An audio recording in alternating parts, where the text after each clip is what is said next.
intitola La zona grigia di l'autore Massimiliano Griner. Sono quei libri esplosivi pubblicati da Chiare Lettere Edizioni. Massimiliano Griner è uno sceneggiatore, autore televisivo e radiofonico. Tra i suoi libri, tra l'altro, La banda Koch, il reparto speciale di polizia, poi Nell'ingranaggio la scomparsa di Mauro De Mauro, ancora La pupilla del Duce, la legione autonoma mobile Ettore Muti, Piazza Fontana, il mito della strategia della tensione, poi L'Aquila e il Condor. Quindi tutta una serie di libri che si sono occupati di eventi della nostra storia passata molto recente. La zona grigia, un libro pubblicato con Chiare Lettere che fa riflettere, perché di che cosa tratta? Tratta dei legami tra l'intelligenza, gli intellettuali e gli esponenti della lotta armata. Da sole le Brigate Rosse non ce l'avrebbero fatta a mettere in ginocchio un paese intero, si legge nel libro, quindi non hanno agito da soli. Chi sono stati questi fiancheggiatori? Perché ci sono state delle simpatie da parte degli intellettuali? Perché ci sono state, poi basta vedere persino col caso Battisti, che non riusciamo a farlo estradare in Italia. Le università, focolai dell'eversione, tanti professori erano, insomma, non so se si può dire questa cosa, ma insomma c'erano dei professori che chiaramente spingevano, indirizzavano le simpatie verso i terroristi. Allora noi siamo collegati telefonicamente con il dottor Massimiliano Griner, che saluto. Buongiorno dottore. Buongiorno a lei e buongiorno a tutte le persone che ci ascoltano. Ecco, allora, La zona grigia, che è un titolo molto particolare. Qual è questa zona grigia nella storia del terrorismo rosso in Italia? Ma guardi, diciamo che il sottotitolo aiuta a chiarire, perché si parla di intellettuali, di professori universitari, di giornalisti, di avvocati, di magistrati e naturalmente anche della classe operaia. E c'è da dire che questo affresco avrebbe potuto essere anche molto più grande se non avessi voluto, come è giusto, consegnare il libro al momento indicato dall'editore, perché in realtà avrebbe potuto ampliarsi anche in altri settori della società, per esempio il clero, per dirne uno. Però diciamo che è già un affresco abbastanza ampio che dà un'idea di quello che è successo in quegli anni. Senta, nel libro leggo che c'erano non meno di 10.000 fiancheggiatori delle Brigate Rosse, e questo secondo un rapporto del PC, non di Radio Padania, insomma. Ma il PC a un certo punto della sua storia ha cominciato a capire che la lotta armata costituiva un problema estremamente grave. Naturalmente per un certo periodo lo ha sottovalutato, non ha capito che era necessario frenare questo fenomeno e a un certo punto arriva a svolgere, diciamo, insieme alle strutture repressive dello Stato, quasi una funzione di intelligence di quello che succede alla sua sinistra. Questo perché naturalmente il fenomeno, soprattutto nella seconda metà degli anni 70, si era espanso in una misura non più contenibile, quindi rischiava di mettere in difficoltà quel sistema a cui il Partito Comunista apparteneva. Quindi sì, è proprio un rapporto del Partito Comunista che era molto attento a questo fenomeno, a valutare in almeno 10.000 le persone direttamente coinvolte. Ecco, qualche nome eccellente è emerso? Ma la verità è che è molto difficile fare dei nomi esatti, perché la parola fiancheggiatore si presta a varie interpretazioni. Diciamo che in generale noi parliamo di fiancheggiatori quando pensiamo a persone che magari prestano un'automobile e ospitano delle persone latitanti o partecipano a attentati magari in forma diciamo così, di fiancheggiamento, senza esporsi più di tanto. Il libro non si sofferma tanto su questi casi, perché hanno certamente dato un contributo fondamentale, ma non centrale. Per zona grigia io ho voluto soprattutto esplorare quelle fasce alte della società che hanno capito che durante quell'epoca la lotta armata poteva essere strumentalizzata e utilizzata per arrivare a delle posizioni di potere. Naturalmente questo non significa un'adesione diretta, significa aver saputo governare questo fenomeno e trarne spunti per una carriera, per un miglior inserimento nella società e per una propria affermazione personale. Quindi in definitiva questo libro parla del potere, non parla tanto della lotta armata. Ecco, infatti, perché poi c'è anche questo doppio aspetto, perché magari tante persone, chiamiamoli fiancheggiatori, ma non erano proprio fiancheggiatori, magari erano degli idealisti, soprattutto fra i giovani, che pensavano in questo modo, con, che ne so, i silenzi piuttosto che le complicità indirette, di mettere in qualche modo in ginocchio un'eversione fascista.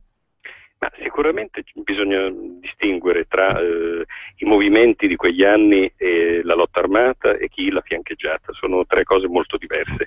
I movimentismi per la gran parte erano ispirati da motivazioni ideali, per certi versi anche condivisibili, c'era un pericolo effettivo di eversione e molti di questi giovani sono scesi nelle piazze o hanno scelto anche di praticare la violenza in un certo senso per tutelare la democrazia, questo è indiscutibile.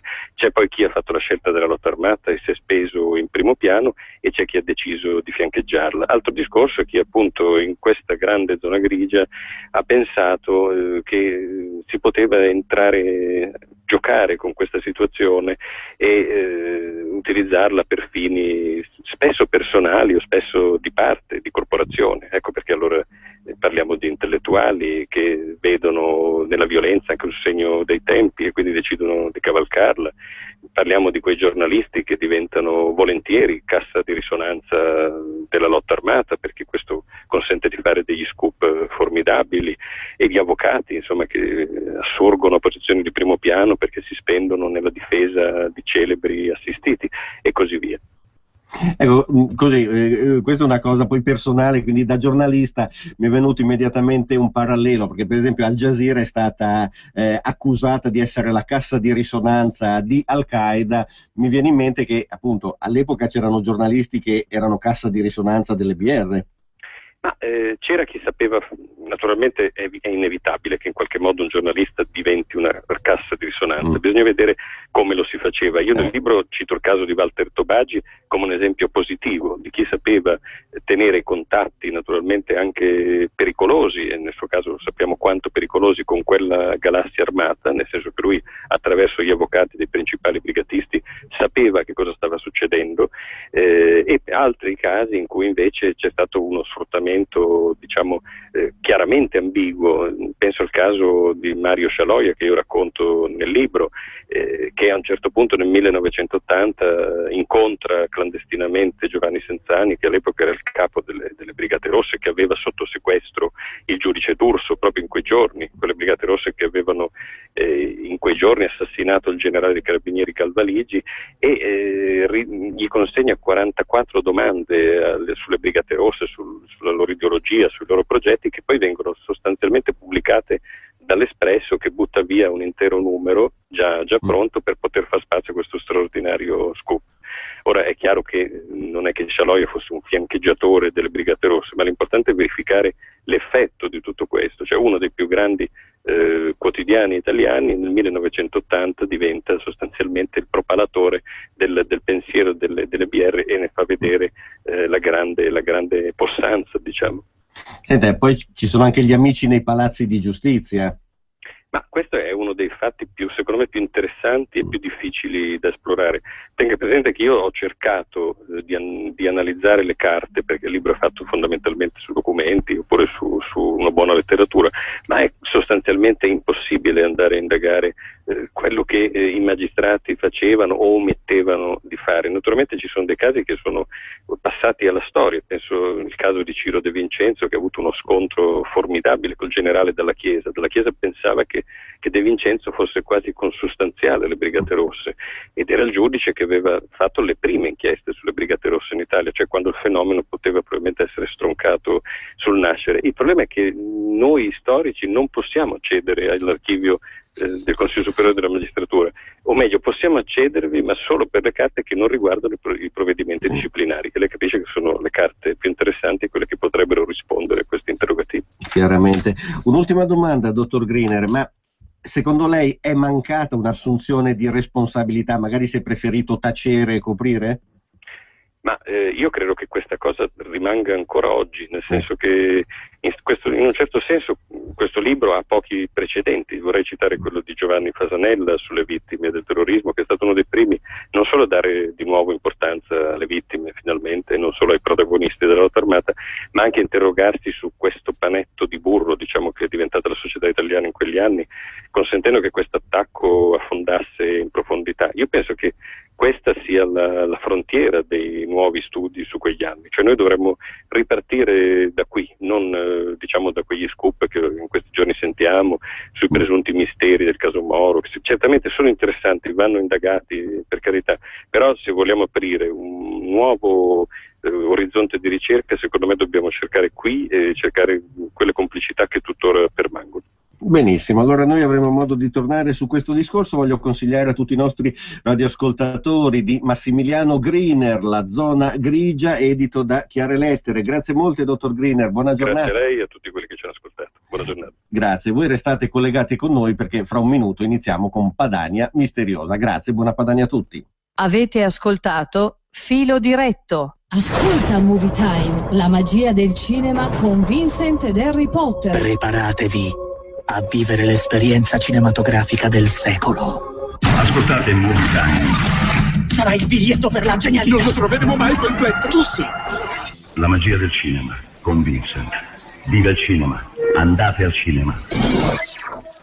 Qui è sempre Kay Billy, col super sound degli anni 70. Ogni sabato dalle ore 16. Va ora in onda Padania Misteriosa.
In hangout, meno male che in questo momento non ci sta seguendo nessuno, se no avreste visto un numero con le cuffie che si erano intrecciate, ma questi sono i misteri che possono capitare, sono i misteri della redazione di Radio Padania. Io saluto il pilota referente comasco del Centro Ufologico Nazionale Marco Guarisco. Ciao Marco. Alfredo e buon sabato a tutti. Grazie, saluto l'astrofilo Michele Castellano. Ciao Michele. Alfredo e buongiorno a tutti gli ascoltatori. E allora, come vi dicevo, siamo in hangout, cioè ci potete seguire via internet su Google Plus e insomma extraterrestre portaci via, ma qua mi sembra che oramai ci siamo, perché la notizia che ieri era su tutti i giornali è che la NASA ha scoperto l'ennesimo pianeta abitabile, siccome è l'osservatorio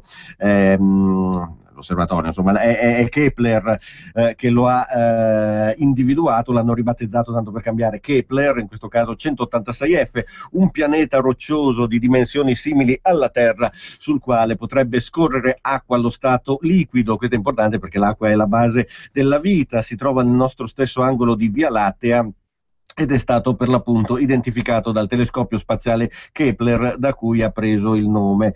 E Michele, allora, visto che tu sei astrofilo, insomma, una volta si dubitava che esistessero persino i pianeti extrasolari, ora qua ne hanno trovati talmente tanti. Esatto, sì, effettivamente dalle più recenti scoperte ne sono stati in realtà individuati più di uno.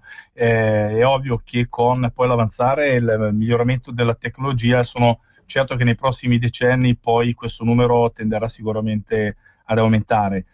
Ovviamente questo pianeta, l'ultimo appunto scoperto, che a quanto pare è simile molto al nostro, però dista 450 anni luce di distanza, che non è una distanza, insomma... Non è proprio dietro l'angolo, esatto. Insomma, E vabbè, insomma, comunque allora completa la sua orbita in 130 giorni, la distanza che lo separa dalla sua stella è pari a quella che c'è tra il Sole e Mercurio. Questo è importante perché è la cosiddetta zona abitabile, no? Se sono troppo vicini o troppo lontani la vita non potrebbe nascere. Esatto, perché poi l'acqua sarebbe sotto forma, diciamo, di gas, e viceversa, se è troppo distante sarebbe congelata. Quindi E secondo Elisa Quintana, che fa parte dell'Istituto SETI, del centro di ricerche Ames della NASA, che è quel centro esterno che collabora con la NASA e che comprende biologi e quant'altro, e anche qualche ufologo, perché Richard Dance è uno dei nostri, ma non diciamolo, se no lo cacciano subito.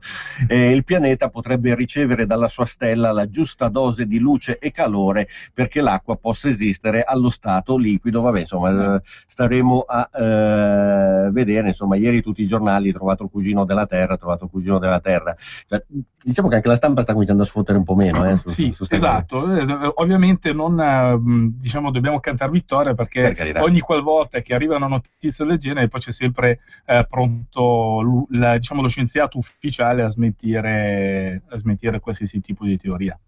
Marco, c'è da dire anche che non è solo in questo campo, un po' in tutti i settori, basta andare indietro nella storia, anche quando si diceva che un giorno l'uomo avrebbe volato, c'è stato qualcuno che ci ha riso sopra, poi quando ha visto che effettivamente si poteva fare, allora tutti a seguire la corrente, è sempre così, continuiamo.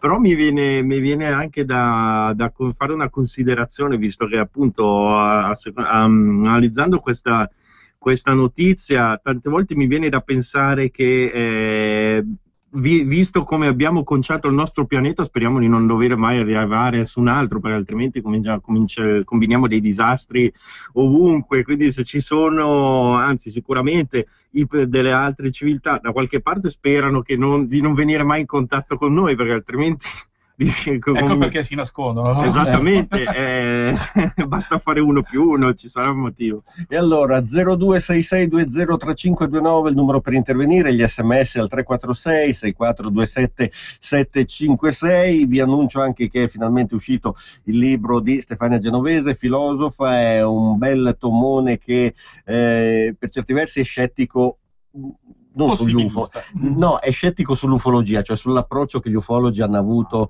nei confronti del fenomeno UFO. D'altro canto ha tutta una sezione di ricerche di frontiera della scienza ufficiale, di fronte alla quale devo dire che forse l'ufologia fa persino una magra figura, perché noi siamo rimasti qui ancora a guardare se passano i dischi volanti e gli scienziati sono lì che stanno parlando di universi paralleli, viaggio nel tempo, multiverso. Universi Brahma. Esatto, non ne parlano magari in Rai, perché sennò li cacciano immediatamente e vengono licenziati. Però danno queste cose già per scontate, Michele. Sì, certo. Cioè, l'idea che in questo momento a 1 millimetro da noi ci sia in una dimensione parallela un altro Michele, un altro Alfredo, un altro Marco, magari a Radio Popolare, o altri esseri viventi simili a noi, o altri esseri viventi. Qualcuno direbbe non ne bastava uno solo. Esatto. Potrebbe dire anche così. Un altro Renzi, non mi dire. Però certo che le prospettive future della scienza non hanno soldi, quindi però no, allora è vero, infatti io ritengo che una delle scoperte di studi più interessanti che poi è stato fatto decenni fa da Carl Heisenberg sulla teoria diciamo dei quanti, cioè che in sostanza dice che nel momento in cui noi osserviamo un'onda elettromagnetica, nel momento in cui viene osservata l'onda diventa particella. Questa cosa era stato semplicemente che sarebbe appunto il principio di indeterminazione di Heisenberg, era stata teorizzata ma poi è stata scoperta, ovviamente, e riprodotta in laboratorio. Questa è una scoperta molto determinante che potrà in futuro molto prossimo spiegare tutti quelli che sono i misteri degli universi paralleli, eccetera. Quindi noi non faremo più la trasmissione a questo punto, che tanto se diventa acclarato la faremo anche su questo. La faremo anche su questo. Prendiamo una telefonata, pronto? Sì, pronto, Padania Libera, sono Franco da Varese. Ciao Franco, dici? No, visto che lei oltretutto è anche un insegnante di religione, per cui dovrebbe capire anche cos'è l'anima e lo spirito e quelle cose lì.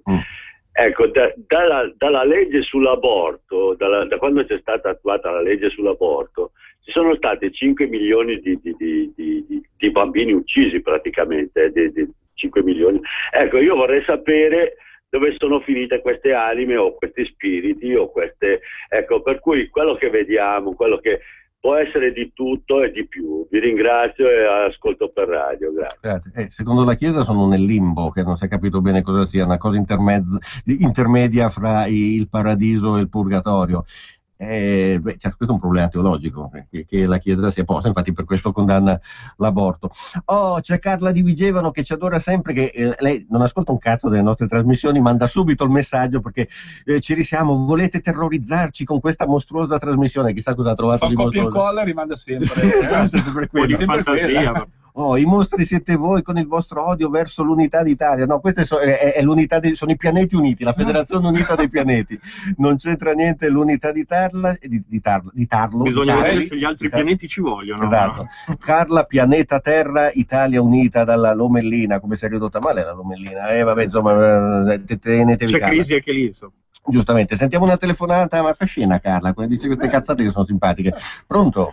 Pronto, sono Alba di Abizzati, buongiorno. Salve Alba. E tanti auguri a tutti quelli della radio, a tutti gli ascoltatori e chi non ci ascolta. Bene, okay. Punto. Allora, io ho trovato l'aggancio tra risurrezione e reincarnazione. Sì? Ho fatto un aggancio e ho trovato senso della vita. Cioè, secondo Alba. Sì, qual è questo aggancio? Ecco, allora questo aggancio vuol dire, no, che siccome esiste l'anima che fa da tramezzo, è come Dio Maria che fa tra cielo e terra, no? Cioè, infatti la vedono, certi la vedono, certi no, no? Per me questi potrebbe già venire da un altro mondo. Infatti Gesù dice, no, vedi che rintegro anche nella vita la religione cristiana, perché è l'unica che ci dà la verità. Perché Gesù dice io sono re di un altro mondo, ciò vuol dire che quando viene, la Chiesa dice quando verrà la seconda volta, per me è lui stesso che viene da un altro mondo, è passato, presente e futuro. Ho capito. Gli alieni esistono, la reincarnazione non è niente altro che, siccome facciamo tanti aborti, no? Abbiamo la possibilità di rinascere, no? Perché si ritorna ancora nel grembo materno. Se questi bambini li uccidiamo, come faranno a diventare i nostri prossimi genitori?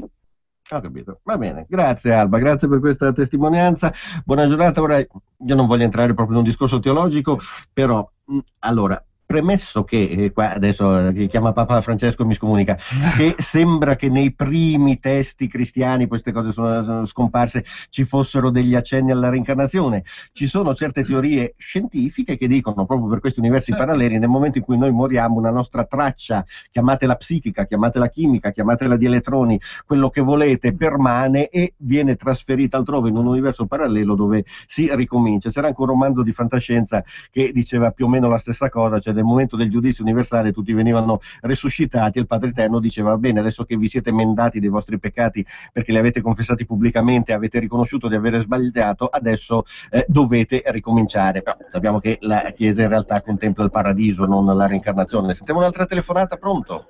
Pronto, sono io? Sì, buongiorno. Buongiorno, senta, io volevo solo rispondere a quella signora che parla dell'unità d'Italia. Sì. Io le rispondo in questa maniera: abbasso l'unità d'Italia. Buongiorno. Va bene, grazie. Poi un giorno faremo un'altra puntata su come è stata realmente fatta l'unità d'Italia, ma noi oggi siamo buoni perché siamo a Pasqua, poi non so se siamo veramente buoni perché ne vorrei parlare con il traduttore delle Sacre Scritture Mauro Biglino. Ciao Mauro. Ciao Alfredo. Senti, saluto a tutti. Ciao. Senti, noi festeggiamo la Pasqua, ma in origine cos'era la Pasqua ebraica? Sì, guarda, la Pasqua ebraica ovviamente era come dire, la celebrazione della festa del ricordo dell'uscita dall'Egitto, cioè di quando appunto quel popolo è stato portato fuori dall'Egitto. E, teoricamente, insomma, il termine Pasqua, Pesach significherebbe appunto il momento in cui l'angelo del Signore passava alle porte di quelli che dovevano partire e faceva, come ci racconta la storia, insomma, ha fatto morire i primogeniti degli egiziani saltando le porte degli israeliti, insomma. Questo è... Sì. Questo è quanto. Poi ovviamente ci sono, come dire, degli studi fatti dai filologi semitisti, eccetera, che insomma ci raccontano storie un pochettino diverse, però. Cioè? Cioè nel senso che, ad esempio, il professor Garbini della Sapienza di Roma, che ha fatto appunto, che lui è era docente di filologia semitica, membro dell'Accademia dei Lincei, quindi cito i suoi studi così almeno, come dire, siamo tranquilli. Lui dice che in realtà, insomma, la festa della Pasqua è stata di fatto elaborata nel 622 a.C. durante la riforma religiosa del re Giosia, il quale appunto ha istituito questa Pasqua, e tra l'altro nella Bibbia appunto c'è scritto, quando si parla di questa riforma, che mai prima d'ora venne celebrata una Pasqua così, il che farebbe pensare che sia stata istituita in quel momento lì, e tra l'altro è, secondo il professor Garbini, il momento in cui hanno sostituito i precedenti sacrifici umani con il sacrificio dell'agnello.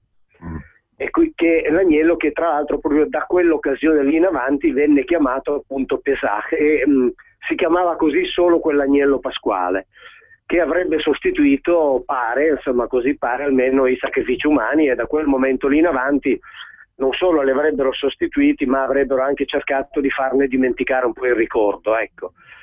E poi c'è un'altra curiosità, nel senso che sempre lui scrive nei suoi studi che probabilmente in origine il nome era vocalizzato non Pesach ma Pasech, che poi è stato trasformato, quindi cambiato in Pesach, quando i cristiani hanno istituito la Pasqua cristiana, che siccome in greco si chiamava Pasca, allora, dice lui, per non confondere il Pasech con la Pasca, hanno cambiato la vocalizzazione da Pasech in Pesach, quindi questo scrive lui nei suoi studi. E insomma, quindi, come dire, anche da questo punto di vista, diciamo così, che sappiamo di non sapere, ecco, insomma, che al di là di quelle che sono le certezze della tradizione, forse, insomma, gli studi rivelano altre cose. Ecco. Cioè, tu mi stai dicendo che all'inizio già mi dispiace per gli agnelli, infatti io non mangerò agnello, anzi invito a non mangiarne, ma cioè, mi stai dicendo che all'inizio facevano una bella orgia di sangue facendo fuori la gente?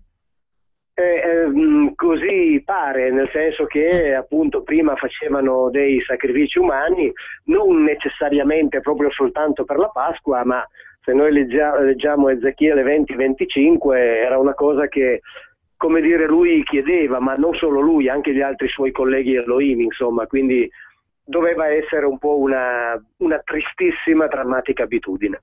Insomma, meglio le uova a sto punto, Meglio le uova, sicuramente, tutti più tranquilli, tutti più gioiosi, tutti più contenti. Appunto, anche se adesso arrivano dalla Cina, ma si sa da dove saltano fuori, no, non le uova cinesi, questa tradizione delle uova? Beh, la tradizione delle uova fa parte delle cosiddette, siccome è simbolo un po' della vita, fa parte delle cosiddette tradizioni legate alla primavera, cioè quindi alla rinascita della vita, no? Cioè quindi dopo l'inverno la natura riprende a vivere, e quindi ci sono appunto le varie tradizioni che si sono inserite in quella che in origine era soltanto ovviamente una festa religiosa, ma quindi l'uovo un po' simbolo di nascita e di rinascita, insomma. Ovviamente poi anche legato al discorso della resurrezione di Cristo, così come narrata nel Nuovo Testamento. E quindi insomma si sono inserite tradizioni fra virgolette pagane, diciamo così, in quello che era prima la Pasqua ebraica, che era appunto il ricordo della liberazione dalla cosiddetta schiavitù d'Egitto. Sulla Pasqua ebraica si è inserita la Pasqua cristiana, che è quella che ricorda la resurrezione di Gesù Cristo narrata nei Vangeli, e poi ovviamente, come sempre, così, ma come è successo anche per il Natale, insomma, si inseriscono le abitudini, diciamo così, cosiddette pagane. Ho capito. Mauro, prima di salutarci, ci sono un paio di telefonate per te. Pronto? Sì. Alfredo? Sì, buongiorno. Ciao. Eccomi qua. Senti, è possibile che con la complicità delle curvature einsteiniane dell'universo e della meccanica quantistica di Heisenberg, quando tu su questa Terra guardi verso l'orizzonte, spingendoti sempre più in questo fenomeno, ti ritrovi e ti imbatti nella tua schiena, quanto più lanci un raggio di luce nell'infinità dell'universo, tanto più questo raggio di luce te lo ritrovi che ti colpisce nella schiena, e quanto più tu guardi verso l'infinitamente grande, tanto più ti ritrovi a emergere dall'infinitamente piccolo. È possibile tutto questo? Va bene, dopo ti faccio rispondere da Michele, allora, grazie. Sentiamo l'altra telefonata, pronto? Buongiorno Lissoni, Mauro da Reggio Emilia. Ciao Mauro, altro Mauro. Per quanto riguarda il limbo, mi pare che Benedetto XVI l'abbia abolito. Comunque una domanda per Mauro Bellino. Allora, ed è in relazione al fattaccio che è successo a Roma, no, dello scambio dei bambini, no, con la fecondazione assistita. Io ricordo che nella Bibbia Abramo, sposato, aveva la moglie che non poteva avere figli. per cui secondo la Stiave nacque Ismaele. Dopodiché Yahweh comparse alla moglie e gli disse, in tardissima età, gli disse: tu genererai un figlio. Lei disse che ormai aveva terminato da tempo il ciclo, però crebbe in lei la vita e nacque Isacco. Non è che Yahweh per caso girava con un camice bianco e faceva delle cosine con gli ovuli e gli spermatozoi, fecondazione assistita o eterologa? Mi risponda Biglino. Ciao, grazie. Mauro? Sì, allora è sicuramente, come dire, una possibilità. Ora io adesso non so dire nel caso specifico se si sia trattato di un impianto. Certo è che la moglie tra l'altro sorellastra di Abramo diventa fertile dopo essere stata, fra virgolette, visitata da quelli lì. No? Nella fattispecie appunto si parla di Yahweh, no? Che arriva con altri due, insomma sono in tre, eccetera. E ora, siccome in quella famiglia i problemi di sterilità non li aveva soltanto Sara, ma risulta che li avessero anche altre donne, potrebbe anche trattarsi, ad esempio, non soltanto di appunto un problema di sterilità sul quale poi possa essere intervenuto con degli impianti, ma ci sono delle ipotesi. Sapete, c'è il fenomeno della cosiddetta retroversione uterina, no? Sulla quale si interviene manualmente, come fanno anche i ginecologi, e quindi potrebbe anche essere stata una cosa del genere. Certo è che Sara è tornata fertile dopo essere stata visitata da quelli lì, in particolare poi da Yahweh, e quindi che abbia fatto qualcosa di fisico è secondo me molto molto molto probabile. Va bene, grazie Mauro, buona giornata e buona Pasqua, insomma. Grazie a voi, buona festa a tutti. Ciao, Grazie. Alfredo, grazie, alla prossima. Grazie, ovviamente non la Pasqua antica che finiva con lo scannatoio. Michele, vuoi dare una risposta al presidente dell'ascoltatore? Sì, allora, questo ovviamente è possibile in quanto si presume che l'universo non è altro che una infinita bolla sferica, e di conseguenza tutto ciò che esiste segue questa forma, quindi il tempo, lo spazio, la luce. È ovvio che puntando o tracciando una retta all'infinito, questa retta prima o poi si ricongiunge, e questo funziona, vale anche poi per il tempo, quindi è possibile. Chiaro. Marco, so che invece tu ci hai portato un video interessante che ce lo puoi anticipare? Sì, questo praticamente ho portato un po' di testimonianze che soprattutto riguardano alti ufficiali militari di diversi paesi, tra gli Stati Uniti, la Russia, che ovviamente e l'Inghilterra, che ovviamente sono i principali, diciamo, invischiati soprattutto nel cover up sugli UFO, e ho portato appunto da questo documentario che si chiama Out of the Blue, dove ci sono diverse testimonianze molto interessanti e ufficiali, tanto per dare un po' di testimonianze a chi dice che di prove non ce ne sono. In realtà di prove ce ne sono a tonnellate, basta solo prendersi la briga di andarsele a studiare un attimino. E questo, tra l'altro, una delle prime che ho portato riguarda appunto il 27 luglio del 52 a Washington, dove c'è questo generale che appunto dà questa testimonianza sulla realtà degli UFO. E allora aspetta, visto che ci fai andare indietro nel tempo, noi siamo collegati telefonicamente con un ufficiale della Guardia di Finanza, con il ricercatore. Fate sparire tutti quei DVD craccati. Sì, messi sotto. Ecco, nascondete che poi siamo anche in video. Noi siamo, scherzi a parte, noi siamo collegati telefonicamente con l'editore di Uforama, Paolo Bergia. Ciao Paolo. Ciao Alfredo, buongiorno a te e a tutti gli ascoltatori di Radio Padania. Senti Paolo, visto che stiamo tornando indietro negli anni dell'ufologia, proprio dei primordi, tu sei stato a San Marino, dove c'era la nipote di Eisenhower che ha detto una serie di cose, insomma, che cosa ha detto e che impressione ti sei fatto? Dunque, la nipote del presidente Eisenhower è stata ospite del simposio di San Marino sugli oggetti volanti non identificati. Non ha voluto o potuto portare prove ovviamente di quel famigerato incontro che il suo antenato avrebbe avuto con una delegazione di alieni. La cosa che ha potuto dire è che in base alle sue ricerche che ha effettuato personalmente ci sarebbe un fondamento in questo episodio. Purtroppo quello che è stato anche rilevato è che la ragazza in questione ha poi esposto tutta una serie di ulteriori teorie cospirazionistiche che in qualche modo hanno un po' indebolito la sua autorevolezza, perché ovviamente quando si fanno affermazioni così gravi come quella di sostenere che un presidente degli Stati Uniti ha incontrato una delegazione aliena, bisogna ovviamente poi aspettarsi un mare di critiche e bisogna saper rispondere a queste accuse con degli elementi, cosa che purtroppo sfortunatamente la ragazza non è stata in grado di fornire, quindi siamo sempre a livello di una testimonianza neanche di prima mano, per cui ecco, va presa così con tutti i limiti possibili di una testimonianza in diretta. Ma quindi non ha portato delle prove, non so, perché penso a Corso, lui all'epoca c'era, insomma ogni tanto salta fuori qualcuno che ha il diario del nonno o dello zio, questa non aveva niente in mano?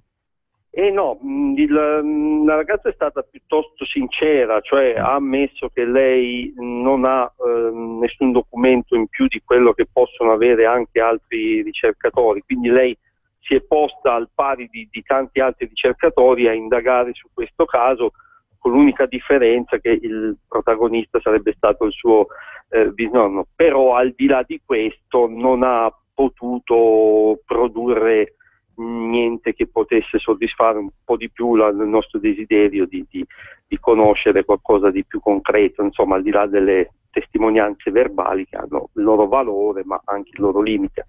Ecco, ma secondo te in America c'è una ufologia, chiamiamola a sensazione, rispetto a quella più seria e scientifica? Sicuramente sì, l'ufologia diciamo di scuola americana era partita bene con il Project Blue Book, con tutti questi comitati e organismi di studio. Ultimamente, diciamo, con l'avvento degli internet, nell'era della comunicazione, purtroppo tutta la ricerca ufologica è stata un po' inquinata da questo rumore di fondo di questi personaggi non meglio conosciuti, non meglio precisati, che inquinano l'informazione ufologica riempiendola di false notizie che non fanno bene alla ricerca ufologica americana. In Europa sicuramente il fenomeno è meno grave, però anche da noi lo vediamo quotidianamente su internet, sui social network, i falsari, i debunker passano, insomma. Infatti.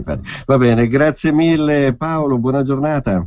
Grazie anche a voi, colgo l'occasione per augurare a tutti una buona e serena Pasqua. Grazie. E prima di andare in pubblicità abbiamo ancora un paio di minuti, mi fanno cenno dalla regia. Buona Pasqua a chi non mangia l'agnello, bene, mi associo anch'io. E poi ce n'è uno polemico: voi sareste cattolici, complimenti. No, noi siamo cattolici ma non cazzolici, nel senso che, come diceva prima il radioascoltatore, il limbo. Allora, per secoli ci hanno detto che le anime dei bambini morti andavano nel limbo, poi è arrivato un papa, l'ha cancellato di botto. E allora chi usa la testa dice: va bene, se voglio credere a queste cose mi dico queste anime dove sono finite, visto che è stato cancellato il limbo, che fine hanno fatto? Allora a chi ci ha mandato questo SMS io dico: noi siamo persone che non è che crediamo a tutto solo perché lo dice il prete, il satrapo, l'imam di turno, ma ci poniamo delle domande. Una cosa che non vi dicono, per esempio, è che in teologia cattolica, quindi fatta dalla nostra Chiesa, c'è la restituta, vale a dire una serie di studi fatti da teologi che cercano di ricostruire quello che era il testo originale della Bibbia, di cui noi non abbiamo l'originale, perché gli evangelisti non sapevano né leggere né scrivere, quindi il testo uno in aramaico e i 3 in greco che noi abbiamo sono stati scritti secoli dopo da altre persone. Si cerca di capire che cosa è stato aggiunto da chi nel 300 dalla ricca borghesia cristiana di Roma, che ha aggiunto tutta una serie di cose che non c'erano, che hanno fatto una serie di manipolazioni che all'epoca non c'erano, perché non passava nessun cammello per la cruna di un ago, ma è uno degli 80.000 errori che ci sono nella traduzione della Bibbia. Il termine latino era camellus, che era la fune del pescatore quando attaccava la barca, che non poteva passare nella cruna di un ago, era questo. Noi ci poniamo semplicemente delle domande, poi chi vuole credere per fede, per carità, non tocchiamo minimamente questo discorso, ma diamo la linea alla regia. La Regione Lombardia e Pentadent hanno a cuore il tuo sorriso. Per tutti i bambini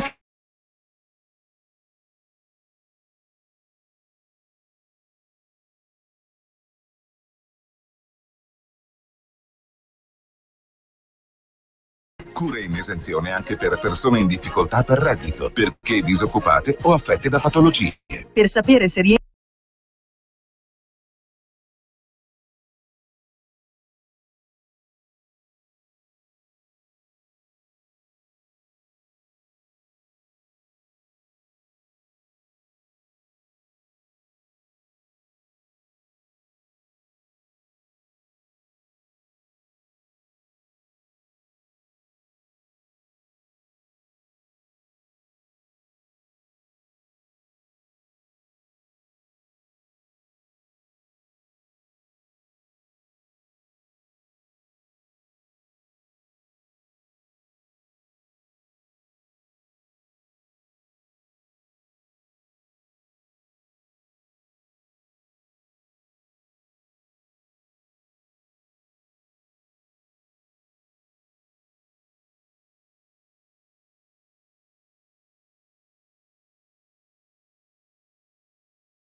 I costi a carico del cliente sono quelli di connessione e dipendono dal proprio piano tariffario. L'argomento che sono chiamato a discutere è quello dei cosiddetti dischi volanti. L'aeronautica è interessata a tale problema, in quanto sentiamo il preciso dovere di identificare ed analizzare al meglio delle nostre capacità qualunque cosa sconfini nel nostro spazio aereo e possa rappresentare una minaccia o un pericolo per gli Stati Uniti. Nel contesto di tale impegno, dal 1947 ad oggi, abbiamo ricevuto ed analizzato più di 2000 rapporti. Una certa percentuale di questa voluminosa raccolta di rapporti è stata fornita da osservatori credibili di eventi relativamente incredibili. È questo il gruppo di osservazioni che stiamo ora tentando di risolvere. Ecco Marco, questo era il generale Sanford nel 52, quindi dal 47, quando ufficialmente, anche se poi non era così, si sono visti i primi dischi volanti, 2000 segnalazioni di persone credibili, non di cretini. Esattamente, quindi alla faccia di chi dice che in realtà di prove non ce ne sono, stranamente qua ci sono ufficiali di ogni forza armata che guarda caso si interessa a queste cose, le studia da da tantissimo tempo. Ecco, quindi... Ma fammi capire, com'è che poi nel 69 hanno detto che invece, perché poi questo si è scoperto dopo, insomma, che chi vedeva un UFO dovevano dire a tutti i costi che era un ubriaco? Beh, ovviamente perché qua ci sono sotto chiaramente degli interessi, soprattutto di potere, che chiaramente poi ci hanno sempre propinato la scusa per il fatto che in realtà, che poi tra l'altro in questo documentario si dice anche che tutto sommato non è poi così sbagliato, nel senso che si è sempre detto che in realtà non se ne poteva parlare poiché si sarebbe poi scatenato il panico generale su questa cosa per il fatto che appunto di questa realtà, in realtà ovviamente il panico è chiaramente degli organi di governo che ovviamente i poteri forti, insomma. Sì, ovviamente, perché loro temono la perdita del potere sulla gente, quindi questo è il loro... Però in realtà effettivamente sotto certi aspetti diciamo che può essere anche credibile il fatto che più che il fatto che si scateni il panico per questa cosa, più che altro è perché probabilmente adesso forse meno la gente non è ancora, o la popolazione o noi non siamo ancora così maturi per poter accettare, ma se non li educhi non saranno, però se non li mai. Ovviamente. Va bene, sentiamo una telefonata. Pronto? Pronto? Buongiorno. Buongiorno, sono Anna da Verona. Scusate, forse è una domanda stupida, ma Eisenhower come ha fatto a comunicare con queste persone? In che lingua parlavano? Sì, appunto, quello che chiedo anch'io, infatti. Grazie. Sentiamo un'altra telefonata. Pronto? Buongiorno signor Alfredo, sono io? Sì, salve, ci dica. Buongiorno, sono Telma di Torino. Sì. Io vi dico una cosa, da noi, io sono argentina, no? Sì. Ma non si vede, si vede quasi come una cosa normale. Sì. Io vi parlo quando ero giovane, 1000 anni fa, e stavamo, non so se qualcuno è stato mai in Argentina, ma da noi ci sono estensioni molto grandi che non c'è niente. Noi stavamo con il mio amico,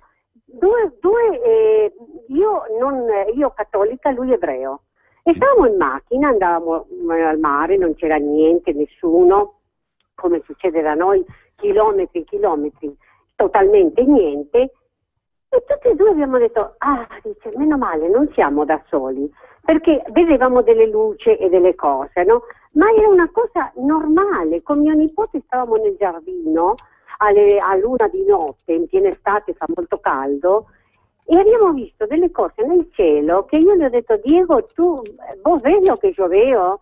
Sì. Non diciamo niente, no.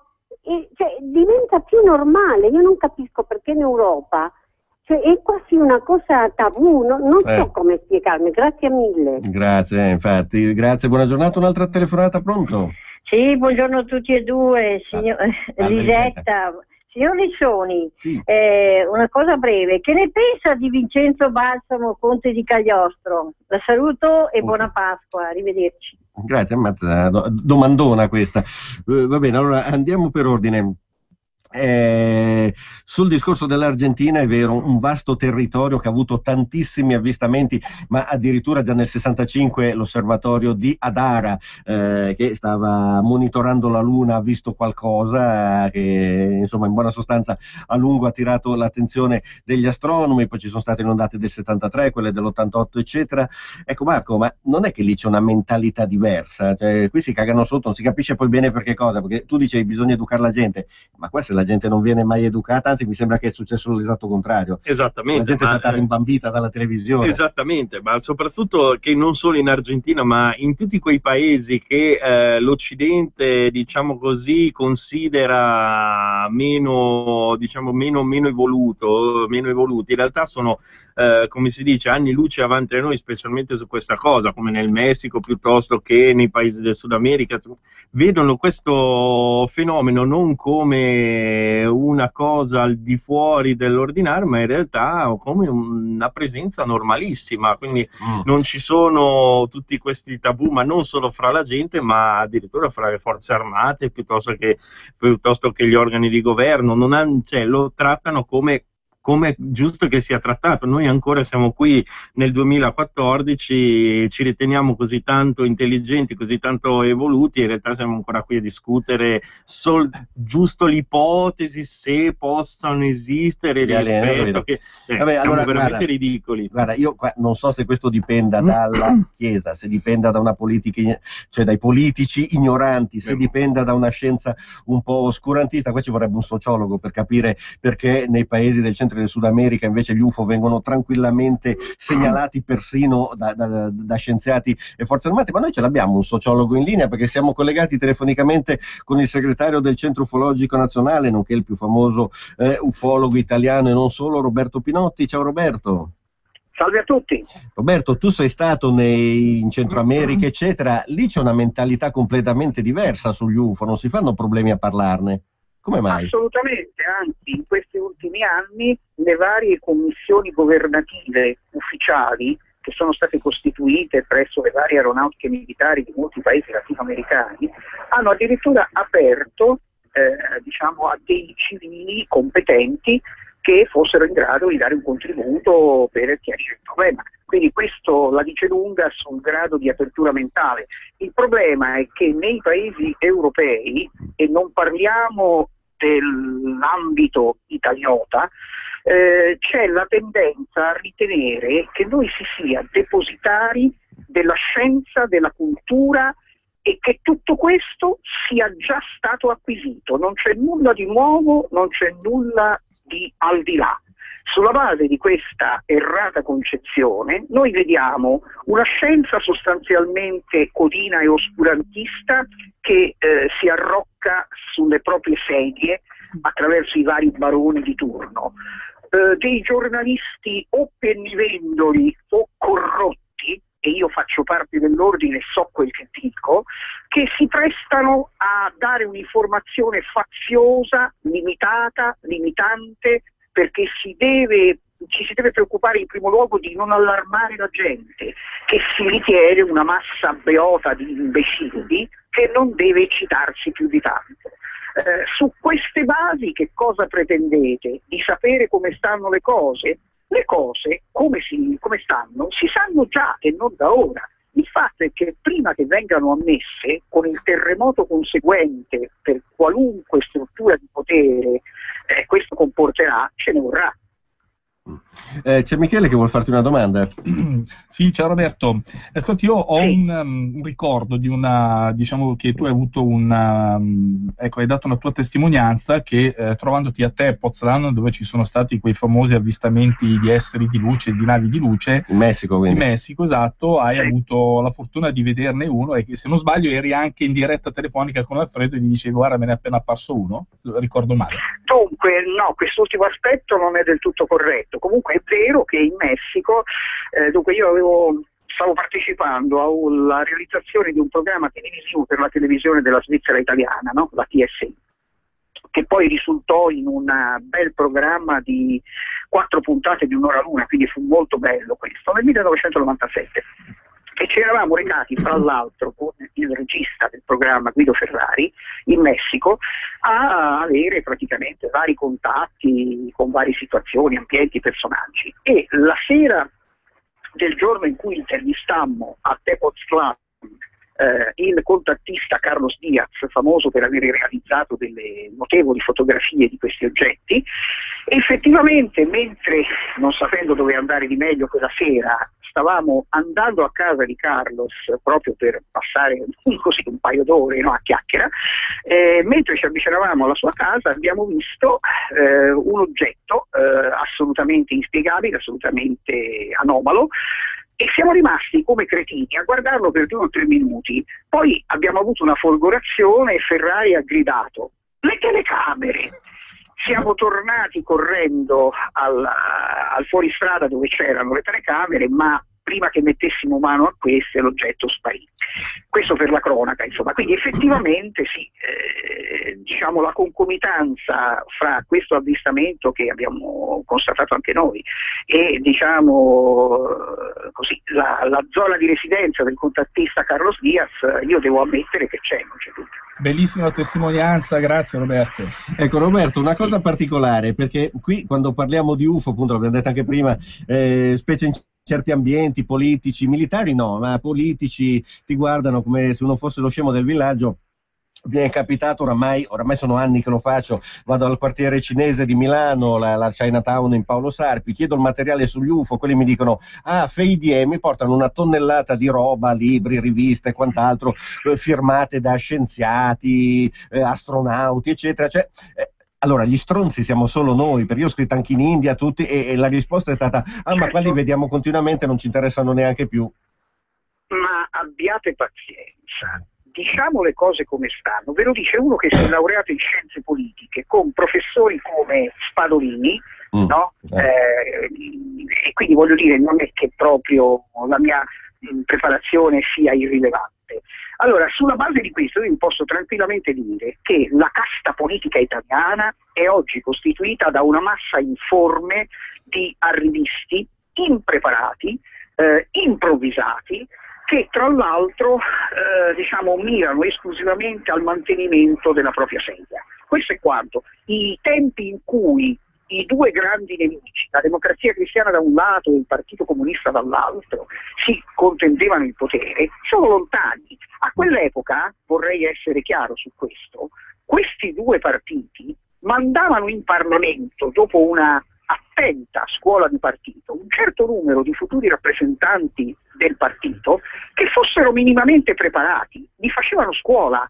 Chi arrivava in Parlamento sapeva grosso modo che cosa si sarebbe trovato a dover confrontare, con cui dover confrontarsi.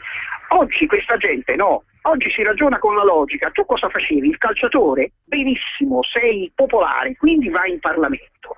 Tu cosa facevi? Eri il collega del tizio che è stato bruciato alla Thyssen, benissimo, vieni con noi, vai in Parlamento anche tu. Bravo. Cioè, come si pretende che gente così sia minimamente competente? E come si pretende che i nostri problemi siano risolti da costoro? Senti, allora a questo proposito, quelli che dovrebbero essere i salvatori dell'Italia, Movimento 5 Stelle, quando noi abbiamo fatto la maratona sugli UFO, non farò nomi, ma avevo invitato un esponente che all'inizio mi ha detto sì, poi mi ha chiamato la sera prima dicendo guarda, tutti i miei appena hanno saputo la cosa mi sono saltati addosso dandomi dell'imbecille. Ora da gente che si fa un vanto di stare tutto il giorno su internet, ora non so se a farsi le pipe o a cercare le notizie, però mi sarei aspettato una maggiore apertura mentale, invece c'è una chiusura totale persino nei grillini. Cioè, questo è triste. Sono assolutamente d'accordo, perché da un lato noi abbiamo ovviamente gli ambienti, diciamo, di centrodestra in senso lato, che hanno combinato ben poco, hanno perso grandi occasioni e stanno cercando in qualche maniera di rifarsi la faccia. Dall'altro abbiamo la sinistra che ha da sempre mirato a copiare il centrodestra acquisendo posizioni di potere a tutto spiano e quindi adesso crede che sia venuto il suo momento e cerca di avere tutto per sé. Dall'altro ci sono i grillini, i quali erano, diciamolo pure, la grande speranza dell'Italia, perché sembrava qualcosa di diverso. Non è qualcosa di diverso. Questa gente è sostanzialmente inconcludente, di immagine e soprattutto cerca di realizzare certi fini attraverso la follia della democrazia della rete, che è quanto di più idiota ci possa essere, perché la democrazia non si ottiene in rete al di là del fatto che possa essere diffusa attraverso la rete, perché dietro ciascun utente della rete si possono nascondere altrettanti imbecilli. È vero ovviamente che anche chi va a votare potrebbe essere un imbecille, ma almeno ci pensa. Grazie Roberto, buona giornata. Grazie, auguri a tutti, salve. Grazie. Allora, per rispondere a Lisetta, il conte di Cagliostro, Giovanni Matteo Balsamo, insomma, è passata alla storia come esoterista, come alchimista, ma soprattutto come imbroglione. In realtà sembra che a un certo periodo ci fosse stato un altro signore che si spacciava per lui ed era quello che faceva le truffe. Diciamo, con la storia che era massone non è che mi piacesse particolarmente, comunque in ogni caso era spesso nelle corti più importanti. Poi improvvisamente la Chiesa Cattolica l'ha condannato al carcere a vita per eresia, richiuso nella fortezza di San Leo, dove andremo a finire il biglino quanto prima, quindi non lo so, insomma, alla fine è stato una vittima imbroglione. Oggi magari sarebbe in politica, non mi fate dire queste cose che poi, per carità, siamo sotto Pasqua, siamo tutti più buoni, ma tu Marco ci hai portato un altro video, in questo caso si riferisce a un personaggio che c'era dentro, che era dentro l'establishment, dentro il Pentagono addirittura. Esattamente, sì, decisamente molto conosciuto, che era il colonnello Philip Corso, quindi non l'ultimo arrivato, uno che ha un curriculum altro che di tutto rispetto, quindi lui ha visto e toccato con mano i famosi reliti, rottami di Roswell, e ha visto. Ovviamente questa è la scusa che è stata data dopo, perché insomma questa cosa dava troppo disturbo agli Stati Uniti, al governo degli Stati Uniti e alle forze armate, e quindi questo è una cosa che lui stesso dice si è dovuta dire per forza di cose, perché dava troppo anni, ovviamente dava troppo nell'occhio, dava troppo disturbo, quindi bisognava mettere a tacere qualunque cosa. Allora, prima di sentire Philip Corso però sentiamo un'altra telefonata. Pronto? Sì, pronto? Buongiorno. Buongiorno, senta, volevo chiedere una cosa. Se per caso il nostro ospite sa qualcosa riguardo a quella presunta strage di circa 500 persone avvenuta nel New Mexico, mi sembra, durante un attacco di extraterrestri, così. È roba che gira in internet. Sì. Va bene, grazie. No, le rispondo direttamente io, sì, è una roba che gira in internet ed è una vacata. E questo purtroppo la dice lunga su internet. Allora, quando internet, vabbè dai, siamo sotto Pasqua, a Pasqua ci si confessa, allora mi c'è io. Grazie, adesso le rispondo, così non la tengo troppo al telefono. Grazie, buona Pasqua. Grazie, altrettanto. Sì. Quando è nata internet sembrava veramente l'anticamera della democrazia, della libertà, perché le notizie sui giornali, per esempio sugli UFO, venivano tranquillamente censurate, le cose non passavano, i comunicati stampa non venivano presi, e devo dire che un certo personaggio, di cui non farò il nome visto che sta parlando in questo momento, riuscì tramite un collega ad entrare nella banca dati delle Nazioni Unite e trovarono centinaia e centinaia di file sugli esperimenti, l'esperimento Philadelphia, sugli esperimenti sugli UFO, eccetera, che il governo americano faceva. Quindi all'epoca la documentazione c'era, poi i furbacchioni hanno capito che non era il caso di lasciargli sugli hard disk queste cose, perché sennò qualcuno poteva hackerare e scoprire le cose. E allora, siccome non è possibile zittire internet, dopo la congiura del silenzio, cioè nascondere le informazioni, hanno inventato la congiura del rumore. Centinaia e centinaia di persone, non sono tutti cretini, qualcuno lo fa apposta ed è anche pagato per farlo, riempiono la rete di cretinate, come 500 persone uccise dagli UFO nel Nuovo Messico. Non è che è una notizia che passa inosservata, dovrebbe fare uno scandalo tremendo, magari non si riflette come sul fatto che un aereo malese è scomparso nel nulla e non si riesce a trovare. Lì non dico che c'entrino gli UFO, per me l'hanno tirato giù i cinesi, prima o poi la verità ce la verranno a dire. Non è possibile che stanno setacciando tutto il pianeta e le cose non si trovano, non si scoprono. Per cui che cosa si fa? Si riempie la rete, come si riempiono i media attuali e nostrani, di cretinate, e la gente resta confusa e non riesce più a ragionare. Sentiamo un'altra telefonata. Pronto? Pronto, Alfredo? Sì, ciao. Ciao, sono Giuseppe, chiamo dalla provincia di Lecco, ne vorrei approfittare per fare gli auguri di Pasqua a tutti i leghisti. Sì, certo. Poi, io vorrei rispondere al professore, io non sono un intellettuale, che parlava di internet. Sì. E siccome c'è un gran fermento su questo discorso, tutta la gente la parla, non andate su internet o quant'altro, io vorrei darti un caso della mia esperienza. Io sono un cuoco che ho lavorato a Villa d'Este. C'è un piatto molto importante che si chiama sella di vitello all'Orloff, è fatta col tartufo e quant'altro e viene gratinata al forno. Bene, su internet ci sono 15 ricette, di cui però una sola è veramente valido, gli altri sono da schifo da buttare. Ora il punto è questo: se tu non sai valutare la notizia è inutile che vai su internet. Questo è il mio parere. Grazie, buongiorno, ciao, auguri. Infatti, grazie, ti ringrazio, ma infatti poi è questo il discorso, cioè l'informazione, la confusione nasce da questo, dalla difficoltà di saper discernere l'informazione giusta, e difatti lo hanno fatta apposta, ma sappiamo, perché si è saputo sotto Clinton, che per esempio il New York Times era manipolato, ma che la stampa sia manipolata non è una novità, perché noi, per restare alle cose nostre, c'è chi ha fatto un gran casino per una ruspa ridicola che qualcuno ha scambiato per una sorta di carro armato, ammazza, chissà come se la sarebbe risa Bin Laden. E allora noi siamo collegati.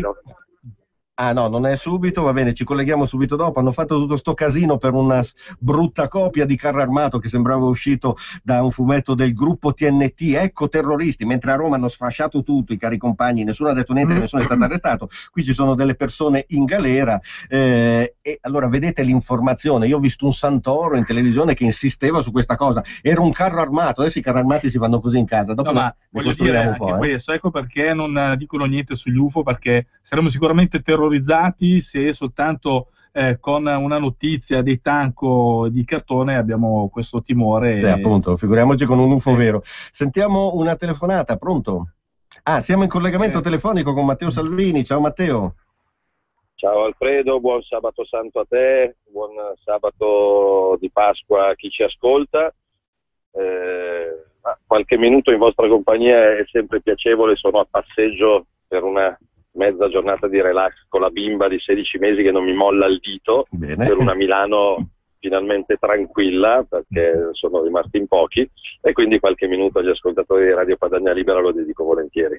Ecco, senti Matteo, perché è Pasqua, in tanti festeggiano, c'è qualcuno che non festeggerà perché l'hanno messo in galera, e non mi riferisco ai cari compagni che hanno saccheggiato Roma, tant'è che si è svegliato pure Alfano, cioè questi avevano fatto un carro armato di cartone e ferro alle pericolosi terroristi, caspita. Guarda, ho appena messo giù il telefono con uno di loro, ecco. Lo saluto, con Stefano Ferrari, che fino a ieri è stato in carcere a Brescia, 15 giorni di detenzione per presunto terrorismo, accusa che poi è caduta, però chi restituisce questi 15 giorni a questi papà, a queste mamme, a questi lavoratori, a questi pensionati? Oltretutto per alcuni di loro, soprattutto donne, non è finita, perché nel carcere di Verona ce ne sono ancora di presunti terroristi, così come uno nel carcere di Brescia. Io l'ho detto e manteniamo quello che abbiamo detto, il liberi subito l'abbiamo sostenuto sentendo avvocati, parenti, familiari, c'è ancora qualcuno in galera, quindi o escono, oppure il giorno di Pasquetta io insieme ad altri parlamentari della Lega lo passeremo in carcere, perché non è possibile che lo Stato italiano lasci liberi di sbarcare migliaia di clandestini e delinquenti, lascia liberi i centri sociali che prendono a picconate la polizia, e poi ci sia un capo della polizia che dà del cretino a un suo uomo, mentre invece tenga in galera per farsesco terrorismo 15 persone, 20 persone che aspiravano all'indipendenza. Sì, se l'indipendenza è un reato, allora arrestateci tutti.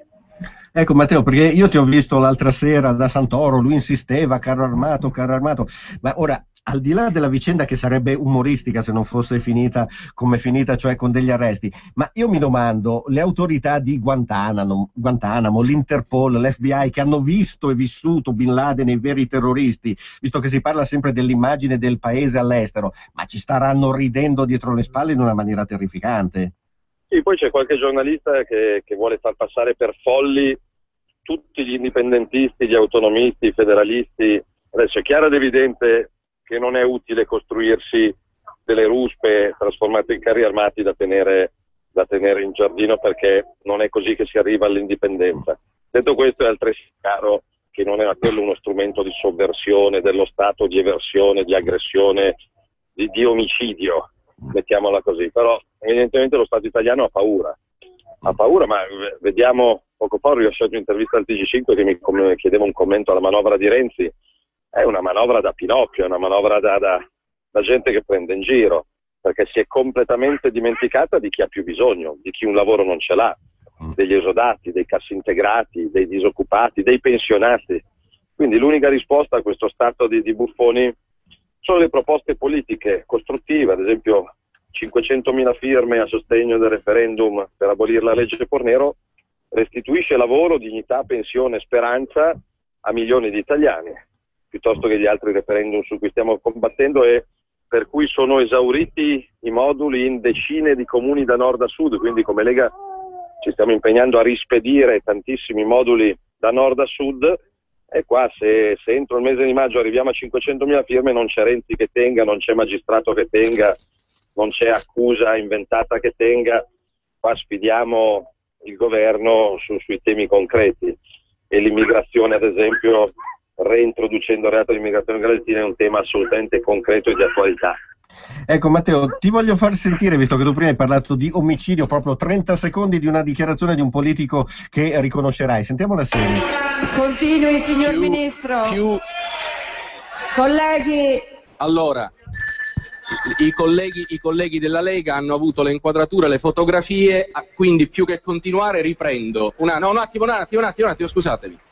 Vorrei ribadire ai colleghi della Lega che sono state salvate 19.000 vite umane e che noi non baratteremo mai un punto percentuale alle elezioni con 19.000 morti. Noi non baratteremo mai 19.000 morti con un punto percentuale alle elezioni.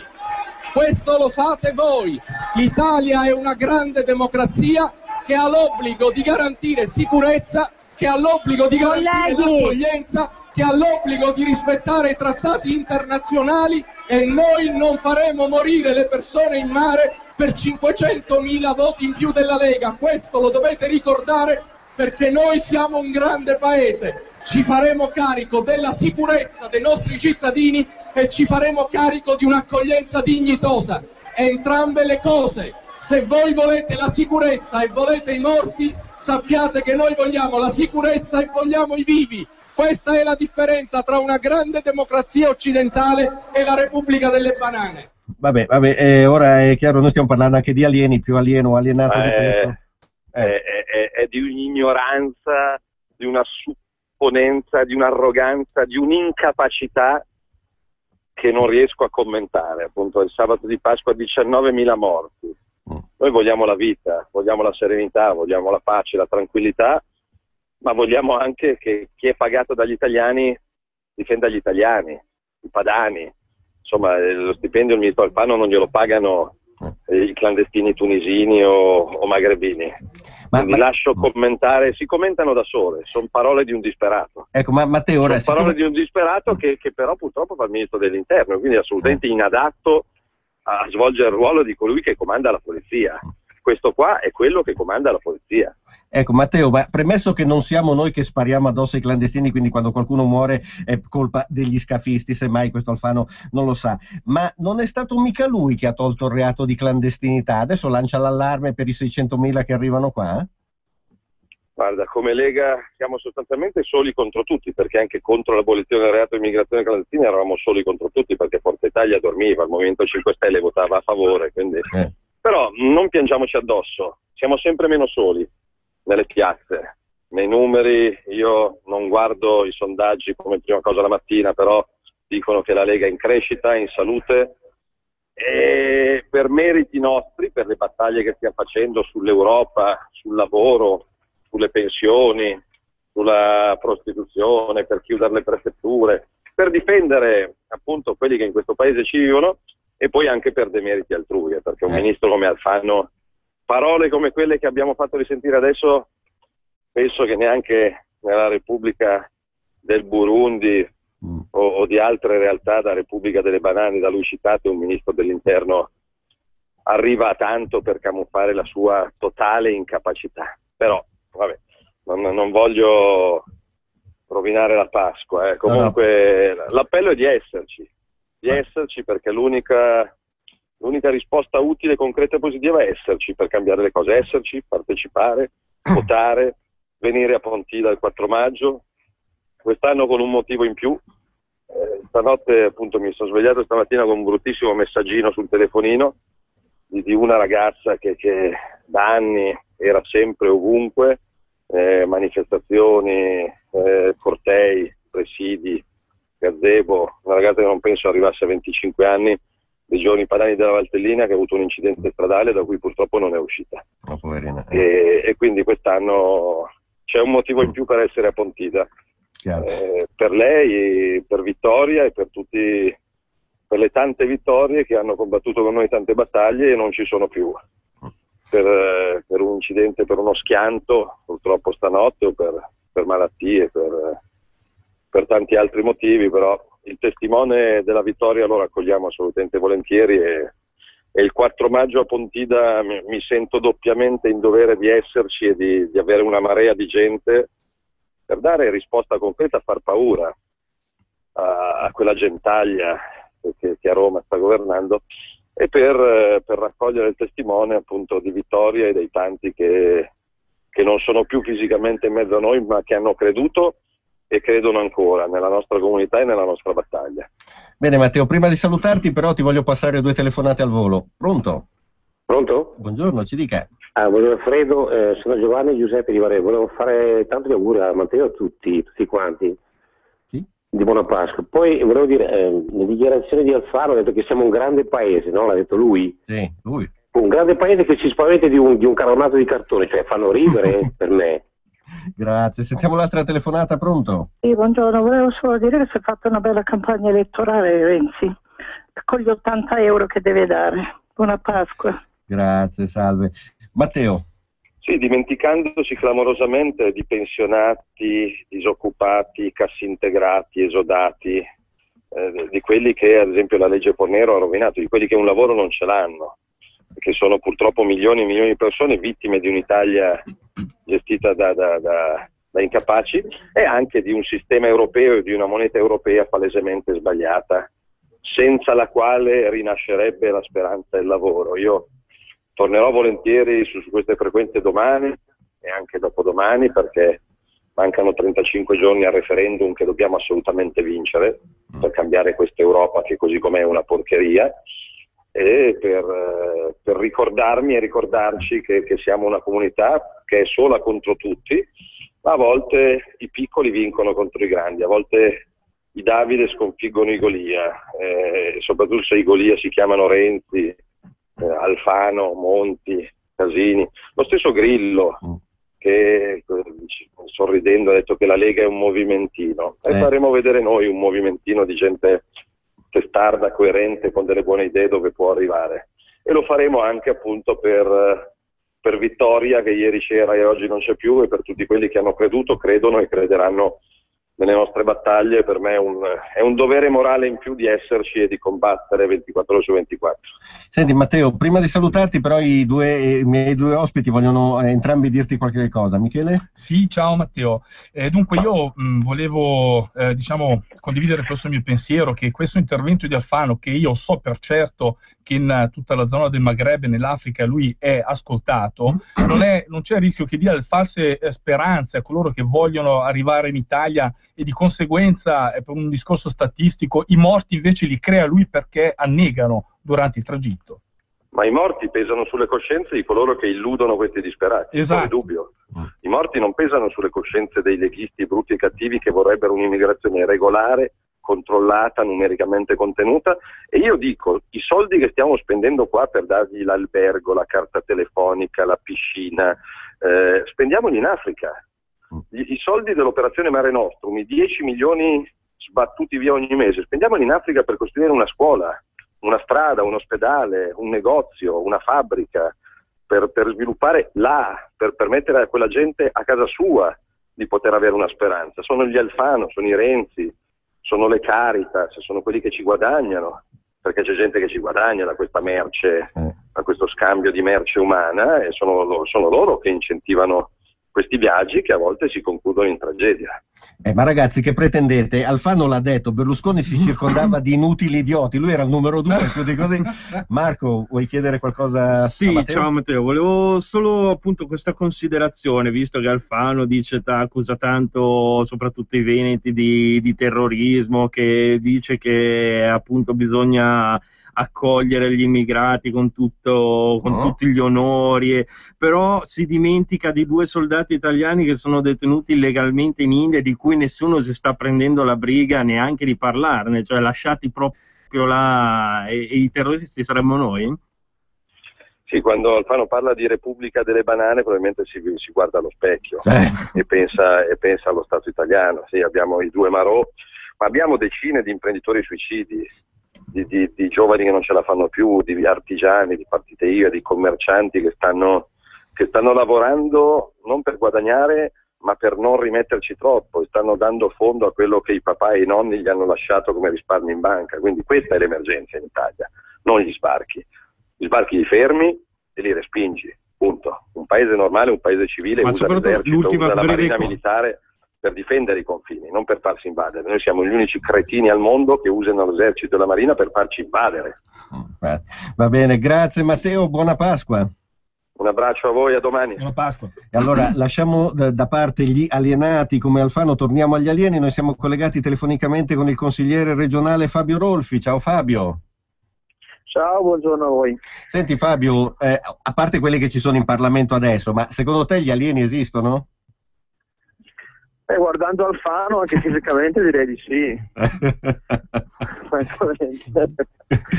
No, non lo so se esistono, so che qualche alieno umano ce ne sono tanti, specialmente in Parlamento. So che questo è un tema che, su delle battute, suscita molta attenzione, molta curiosità. Voi lo trattate ormai da tempo, con molto approfondimento. Sarebbe un gran mistero, bello da svelare. Io mi sono sempre chiesto, al di là del fatto che non ho una convinzione particolare se esistono o meno, mi sono sempre chiesto il significato di questi, diciamo, di questa segretezza che c'è su molti avvistamenti, su molti dati, su molte situazioni che ogni tanto emergono come scoop da qualche trasmissione televisiva, ma il dato è reale che c'è, di là delle finzioni o delle ricostruzioni fantascientifiche, e che qualche dossier segreto c'è. Quindi sarebbe interessante magari un giorno riuscire a togliere questo velo di mistero per capire quanto c'è di vero. Infatti, che sa mai, magari ci riusciremo anche noi con le nostre trasmissioni, speriamo. Grazie Fabio, buona Pasqua. Anche a voi, tanti auguri. Grazie. E allora sentiamo, perché abbiamo tenuto un po' la suspense su questa dichiarazione del colonnello Corso, questo materiale che ci ha portato Marco, sentiamolo assieme. 50 anni dopo l'incidente di Roswell, il colonnello Philip J. Corso, ex membro del Consiglio per la Sicurezza Nazionale, ha rivelato che la storia dei palloni meteorologici fu una copertura per nascondere lo schianto di un'astronave aliena. Insabbiamo il fatto per proteggere le nostre installazioni, perché passare per stupidi avrebbe distrutto la nostra organizzazione agli occhi del governo e dell'opinione pubblica.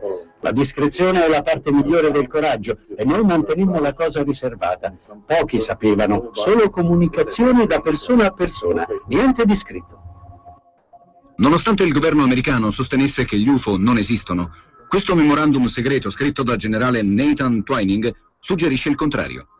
L'opinione prevalente espressa dal comando in materia aerea fu che il fenomeno riferito è qualcosa di reale e non visionario o fittizio. Il memorandum continua.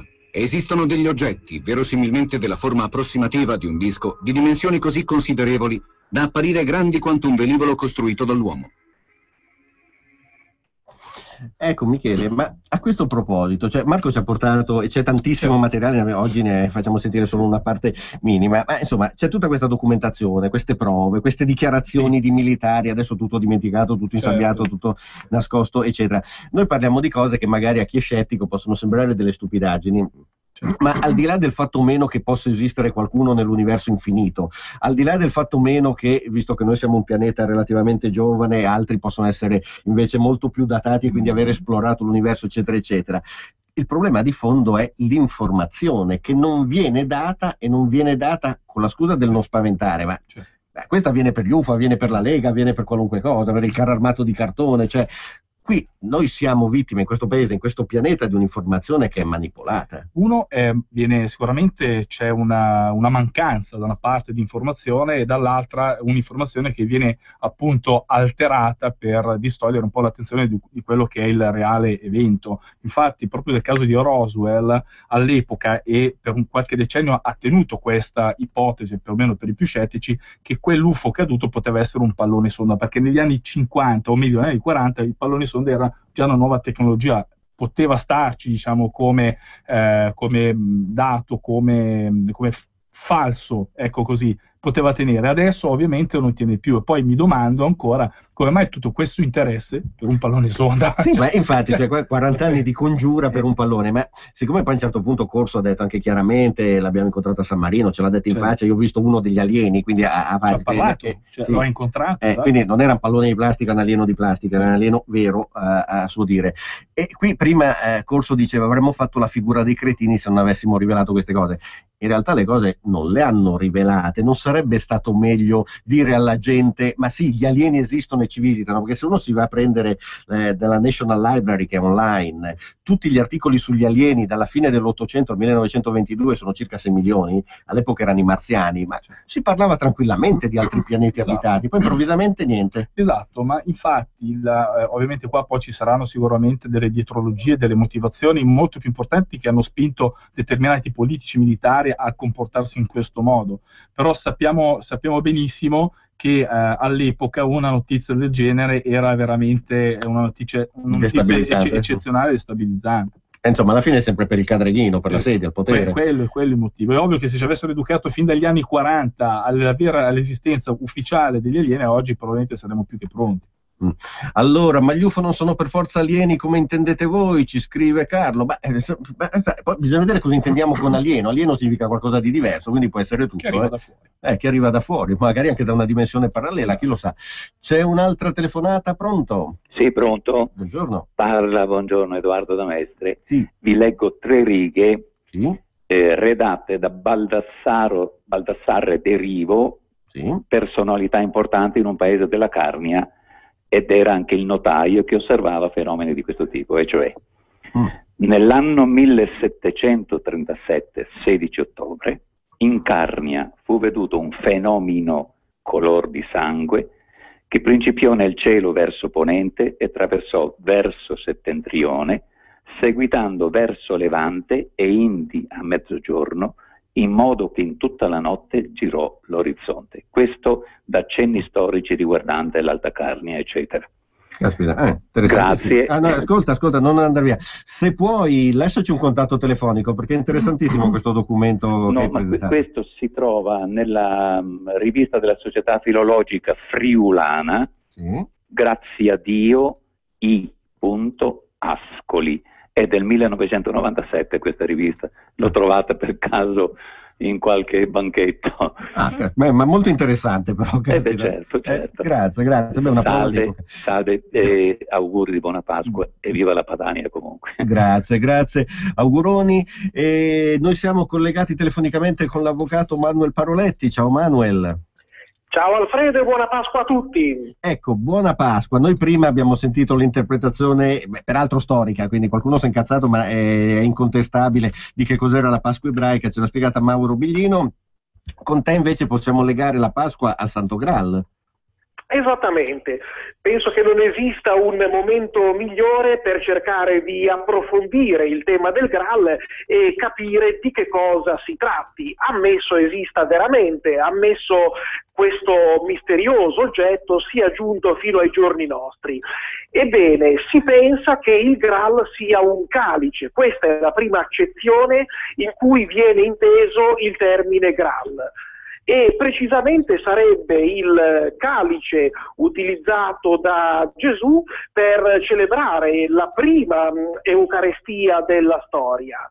Ad attribuire alla parola Graal questo significato fu Robert de Boron nel 1202 nella sua famosa opera Joseph d'Arimathie, le roman de l'histoire du Graal. Ma attenzione, perché il Graal non è inteso solamente come calice, ma anche come catino, e più precisamente come il catino nel quale Giuseppe d'Arimatea raccolse il sangue di Cristo che colava dalla Santa Croce. Ebbene, noi sappiamo che Giuseppe d'Arimatea, dopo che Gesù fu deposto dalla croce, lo portò in una tomba di sua proprietà. si occupò di lavare le sacre spoglie e proprio in quel momento si accorse che dalla ferita inferta al costato del Messia colavano delle gocce di sangue. Giuseppe d'Arimatea avrebbe raccolto questo sangue utilizzando un calice, un catino, e allora ecco che il Graal non sarebbe più il calice utilizzato da Gesù per celebrare la prima Eucaristia della storia, ma sarebbe il catino nel quale appunto vennero raccolte le gocce di sangue che colavano dal suo costato. E a suffragio di questa teoria possiamo citare il famoso Sacro Catino di Cesarea, ossia un catino vitreo di colore verde brillante, di forma esagonale, del diametro di circa 40 centimetri, che oggi è conservato a Genova nella cattedrale di San Lorenzo e precisamente nel Museo del Tesoro. Questo Sacro Catino di Cesarea sarebbe stato portato a Genova nel 1101 dal condottiero crociato Guglielmo Embriaco in seguito alla conquista di Cesarea di Palestina. I condottieri crociati trovarono il catino in un tempio costruito da Erode il Grande. Successivamente questo catino ebbe 1000 peripezie, venne trafugato da Napoleone nel 1806 e portato a Parigi. Tornò a Genova il 14 giugno del 1816, rotto in 10 pezzi, di cui uno mancante. A questo punto arriviamo al dunque: per quale motivo si pensa che il Sacro Catino di Cesarea possa essere il catino nel quale Giuseppe d'Arimatea raccolse il sangue di Cristo che colava dalla Santa Croce? Poiché in questi termini il catino di Cesarea ci viene presentato nel XIII secolo dall'arcivescovo di Genova Jacopo da Varagine, che nella sua famosa opera Leggenda Aurea stabilisce appunto una sorta di identificazione tra il catino ed il Graal. Infatti Jacopo da Varagine nella Leggenda Aurea scrive: si raccontava che in quel piatto Cristo avesse mangiato durante l'ultima cena. Che questo sia vero non possiamo saperlo, ma non possiamo passare sotto silenzio il fatto che in certi libri degli inglesi si dice che quando Nicodemo tolse il corpo di Cristo dalla croce, egli raccolse il sangue in una stoviglia di smeraldo. Ma attenzione, perché le accezioni in cui la parola Graal viene intesa non sono ancora finite. Abbiamo visto fino ad ora le due più famose, ossia il Graal inteso come calice della prima Eucaristia della storia e il Graal inteso come catino, il catino di Giuseppe d'Arimatea.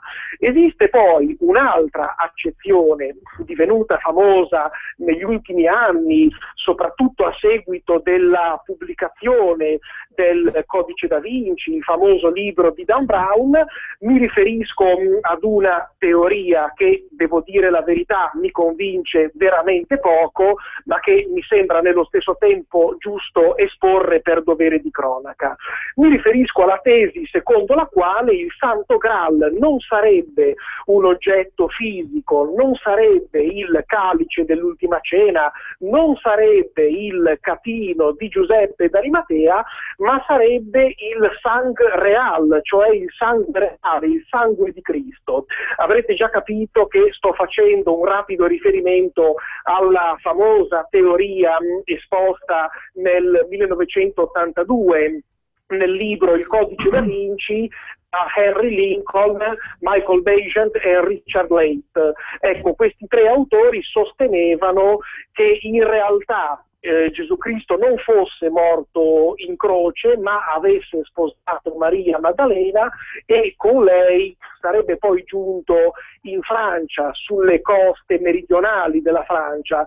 Vi è poi una variante secondo la quale Gesù Cristo sarebbe morto in croce, ma prima di essere crocifisso avrebbe sposato Maria Maddalena e con lei concepito una figlia, Sara. Sara sarebbe stata Manuel, poi partorita. dobbiamo stringare un pochino però, perché siamo in chiusura. Bene, allora sintetizziamo. Sì. Si tratta della teoria secondo la quale Gesù Cristo avrebbe avuto una discendenza, questa discendenza avrebbe poi originato la dinastia dei Merovingi, ma torna a ripetere, è una teoria del tutto destituita di fondamenti storici e quindi tra le tante teorie che valgono a spiegare il significato della parola Graal mi sembra veramente poco convincente. Nello stesso tempo però, se ho ancora un minuto, vorrei citare ulteriori interpretazioni che mi sembrano... No, lo facciamo un'altra volta, Manuel, non riusciamo, mi dispiace. E allora auguro buona Pasqua a tutti gli ascoltatori di Padania Misteriosa, a te in particolare Alfredo. Grazie. E naturalmente spero di potervi ricontattare molto presto e di potervi raccontare qualche altro mistero, magari tratto dal mio libro, Misteri di ogni tempo. Come no? Allora consigliamo a tutti i radioascoltatori di Manuel Paroletti, Misteri di ogni tempo, della Segno Edizioni. Grazie Manuel e buona Pasqua anche a te. E grazie ancora. Grazie. Poi ci chiedono se possiamo replicare la trasmissione, la maratona ufologica. Beh, magari ne facciamo anche un'altra, perché no? Velocemente Marco, un'ultima testimonianza prima di chiudere, magari non americana? No, questo arriva dall'Unione Sovietica, appunto da un certo Popovic che racconta delle cose molto molto interessanti su quanto riguarda la realtà ufologica. Esattamente. Allora sentiamolo, dai. Pavel Popovic è stato uno dei primi cosmonauti russi. Il suo nome si aggiunge al crescente elenco di alti ufficiali le cui testimonianze avvalorano la validità del fenomeno UFO. Il general maggiore Popovic ha voluto renderci noto un suo avvistamento avvenuto in volo tra Washington DC e la Russia, con a bordo una delegazione di scienziati. Non so per quale ragione, ma mi sentii spinto a guardare fuori dal finestrino. Ciò che vidi in cielo mi fece strabuzzare gli occhi, perché vicino al nostro aereo, a circa 1,5 chilometri di distanza e a 1 migliaio di metri più in alto, c'era un oggetto volante. Era di forma perfettamente triangolare. Era bianco, di un bianco molto, molto intenso. Io sono un pilota di caccia, e conosco molti tipi diversi di aeromobili. Beh, non avevo mai visto nulla del genere. I piloti contattarono la torre di controllo. La risposta fu che sul radar non era apparso nulla, nonostante l'oggetto risultasse visibile agli occhi di tutti i passeggeri dell'aereo. Seguiva una rotta parallela alla nostra e la sua velocità, considerato che noi andavamo fra i 950 e 1000 km all'ora, doveva girarsi sui 1500 km all'ora, perché ci sorpassò abbastanza agevolmente. Poi, nel volgere di 30 o 40 secondi, ci distanziò nettamente. Ecco come andarono le cose, e questo è tutto. Nessuno fra gli accademici, né fra gli altri esperti, è stato in grado di spiegare cosa fosse quell'oggetto. Ecco Marco, visto che tu sei pilota, che cosa poteva essere? Beh, di sicuro non un velivolo riguardante riferito a come a volte si è detto o allo stealth, piuttosto che perché in quel periodo e poi in questo documentario, tra l'altro, gli stessi diciamo protagonisti della questione lo dicono apertamente, sia dagli americani che ai russi, che a quel tempo nessuno delle due superpotenze era in possesso di una simile tecnologia, quindi non era assolutamente impossibile. Quindi in questo caso era un qualcosa che non poteva essere riferito a tecnologia terrestre. Michele, visto che tu sei un astrofilo, siamo in conclusione, ma gli astrofili vedono però non parlano, anche gli astronomi. Sì, questo è sempre un problema legato a un preconcetto o all'idea che testimoniare l'avvistamento di un UFO possa in qualche modo danneggiarne l'immagine professionale. Il problema è sempre quello, di avere coraggio, perché se esiste questo fenomeno bisogna semplicemente dirlo. Anche perché negarlo e nascondere la testa sotto la sabbia non è che cancella il problema, il fenomeno comunque c'è e quindi è nostro dovere studiarlo per cercare di dargli comunque una risposta. Ma questo purtroppo è il paese dei qua, come diceva Sciascia, quindi sono in tanti che se la fanno sotto quando si parla di questo argomento. Non importa, noi come radio continueremo a essere su questo tema. Devo dire che la Lega è l'unica che sta dando spazio anche a queste tematiche, proprio perché non ha paura di nulla. Gli altri, se sono ipocriti, il problema va bene, è loro. Buona Pasqua Michele. Grazie, buona Pasqua anche a te Alfredo e a tutti gli ascoltatori. Vorrei salutare un amico in particolare, Mimmo, da Gorla Minore, che ci sta seguendo assiduamente. Marco, buona Pasqua anche a te. Grazie a te Alfredo, buona Pasqua a tutti voi. E noi ci ritroveremo poi nei prossimi giorni con le consuete trasmissioni politiche. Godetevi la Pasqua, quale che sia la vostra impostazione, bigliniana oppure alla Manuel Parroletti oppure classica, non importa, l'importante è poter festeggiare, almeno questo giorno non ce lo tolga la politica. Alfredo Lissoni vi ringrazia e vi saluta, buona Padania a tutti. Avete ascoltato Padania Misteriosa.